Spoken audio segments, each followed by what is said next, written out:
Olá, seja bem-vindo a mais uma aula do curso de Linguagem e Estruturação Musical da Kipomplay. Eu sou Adriano Carvalho e nessa aula a gente vai continuar falando um pouco sobre a escrita da duração das notas em uma partitura musical.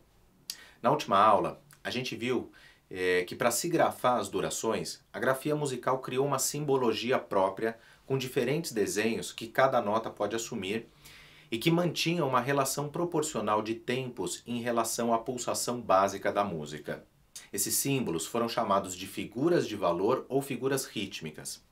Por se tratar de uma relação matemática, já que a gente está falando de tempos, de durações, a grafia musical estabeleceu essa relação proporcional entre esses símbolos, onde você tem uma figura que representa o pulso básico da música e, por sua vez, você tem uma figura que representa o dobro ou duas vezes esse pulso e, seguindo essa relação proporcional, uma figura que representa 4 vezes o pulso da música. E daí para frente, todos os seus múltiplos. Ou seja, a gente tem uma figura que representa o 1, o 2 e o 4. Falta uma coisa nessa relação.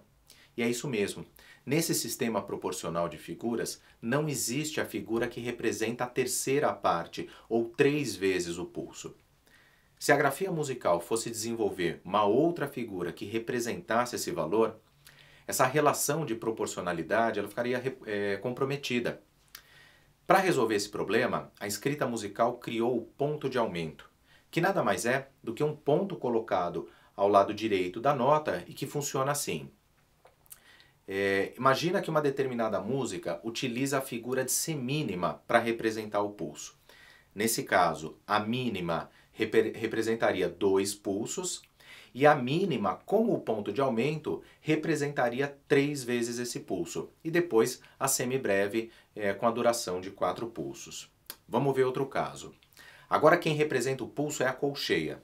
Nesse caso, a semínima duraria 2 pulsos, a semínima pontuada 3 pulsos e a mínima 4 pulsos. Você pode perceber que a figura que recebe o ponto de aumento sempre vai ter uma duração a mais da metade do seu valor. Nesses exemplos que eu mostrei, a figura que durava 2 tempos, quando recebia o ponto, passava a durar 3 tempos. Justamente por isso, praticamente todos os livros de teoria musical definem o ponto de aumento como sendo um ponto colocado ao lado direito da nota e que serve para aumentar a duração dessa nota em mais a metade do seu valor.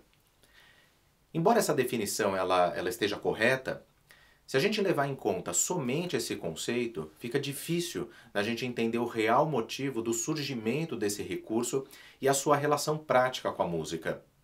Ou seja, o ponto de aumento foi o recurso encontrado pela notação musical para representar o 3 na música. Sempre que você estiver lendo uma partitura e aparecer uma figura pontuada, ali existe uma relação ternária.